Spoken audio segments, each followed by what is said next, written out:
인하 수순으로 가는 배달 수수료 숙박 예약 수수료는 어떻게? 배민 쿠팡이츠 전향적 상생한 검토 숙박도 5% 이내라면 오케이. 작년 폐업자 수 100만 육박. 자영업 폐업 1등 공시는 플랫폼. 가장 쉽고 빠르게 할 수 있는 플랫폼 수수료와 광고료 낮추기. 폐업을 신고한 개인법인 사업자 수가 역대 최대치를 기록했다. 작년 폐업자 수는 98만 6,487명으로 국세청이 2006년 관련 통계를 집계하기 시작한 이래 가장 많았다. 폐업 사유가 사업 부진인 비율도 48.9%에 달했다. 사업 부진의 이유는 무엇일까? 사람들이 돈을 안 쓰기 때문일 것이다. 돈을 쓰지 않는 이유는 미래가 불투명하기 때문이다. 우리나라의 미래도 중국의 미래처럼 가름하기가 쉽지 않다. 그래서 젊은 세대를 중심으로 절약이 생활화되고 있다. 손님은 적은데 각종 비용이 올라간 것이 자영업 폐업을 일으키는 요인이 되고 있다. 최저임금 인상으로 높아진 인건비를 감당하기가 쉽지 않다. 내국인은 물론 외국인의 몸값도 천정부지로 치솟고 있다. 노동자에게 표를 얻기 위해 최저임금을 올린 것이 자영업자에게 부메랑으로 돌아온다. 음식업부터 수수료 상한선 5%로 숙박업은 상대적으로 낮은 외국인 노동자를 고용할 수도 없다. 지금 숙박시설에서 매춘이 성행하는 것도 아닌데 여전히 외국인들의 성매매를 걱정하고 있다는 말인가? 여전히 후진적인 태도로 일관하는 정치권과 정부의 태도에 자영업자들의 속을 끓이다 폐업으로 생을 마감한다. 손님은 지갑을 열지 않는데 비용이 증가하게 되면 적자를 면할 수 없다. 갈수록 뛰는 가게 월세도 부담이다. 달마다 불어나는 대출이자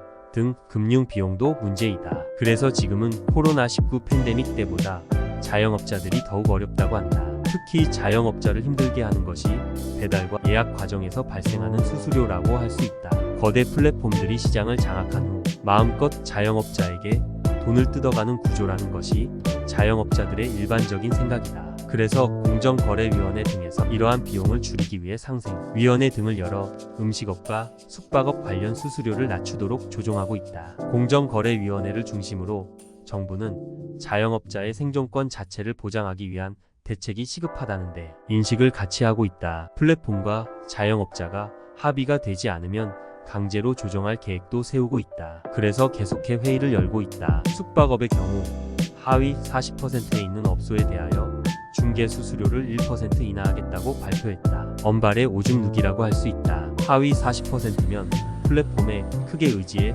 장사를 하는 곳이 아니라는 점을 알고 플랫폼들이 그렇게 합의를 한 것이다. 어차피 크게 영향을 미치지 않는 부분이니 쉽게 합의를 본 것이다. 이러한 합의를 해놓고 상생안을 도출했다고 발표를 하니 숙박업주들이 공정위는 물론 플랫폼이나 회의에 참가한 협회에 믿음이 안 가는 것이다. 숙박업계도 음식업처럼 5% 이내로 수수료는 낮추는 노력을 기울이면 어떠한가. 물론 수수료는 낮추고 광고료는 올리는 편법이 난무할 가능성이 있어 이에 대한 보완도 필요하다. 배달 플랫폼과 입점 업체들이 지난 4일 최대 쟁점인 수수료 부담 완화 방안을 두고 마라톤 회의를 이어갔다. 물론 입장차를 완전히 좁히지는 못했다. 다만 수수료 등 부담 완화와 관련 배달의 민족이야. 배민과 쿠팡이츠가 기존 안보다 더 전향적인 상생 방안을 검토하겠다고 밝혔다. 앞서 지난 9차 회의 때 배달앱과 입점 업체는 주요 안건 중 영수증에 배달료를 표기하는 안과 배달 기사의 위치 정보를 공유하는 안 멤버십 이용 혜택 제공 조건 변경안에 대해서는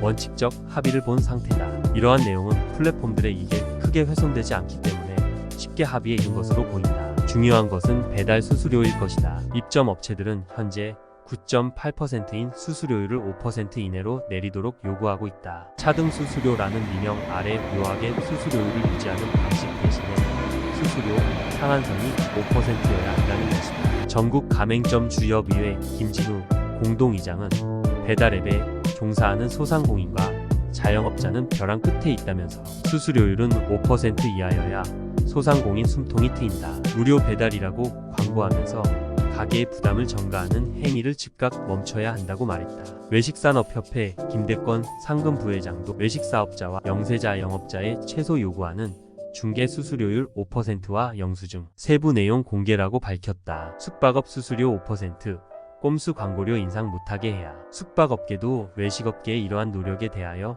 공감을 표시하고 있다. 대한숙박업중앙회 회장 정경재는 플랫폼의 수수료 인하를 요구하고 있다. 정 회장은 현재 숙박업은 플랫폼을 이용하면 적자고 안 하면 망하는 구조라면서 근본적인 해결책이 필요하다고 말한다. 수수료를 낮추고 광고비를 올리는 교묘한 방식을 사용하지 말 것도 주문한다. 한기정 공정위원장은 지난달 21일 국회 정무위원회 국정감사에서 만약 입점업체와 플랫폼의 합의가 이뤄지지 않으면 입법 등 추가 방안에 대해 저희도 적극 검토할 것이라고 강조한 바 있다. 지금 자영업자들은 법으로 강제하더라도 비용을 줄일 수 있는 방안을 정부가 마련하길 바라고 있다. 숙박업과 음식업을 자기들 입맛대로 바꾸고 자영업에게 희생을 강요하는 것은 있는 자들의 횡포라고 할 수 있다. 플랫폼들이 막대한 자금을 투입한 것은 맞다. 그래서 많은 매출과 이익을 올려 상장 등으로 막대한 수익을 창출하고 있는 것은 자영업자들은 눈물을 흘리며 지켜봐야 한다. 자영업자 누구도 지금의 플랫폼들이 탄생하길 바라지 않았다. 도리어 지금은 플랫폼이 없는 시절로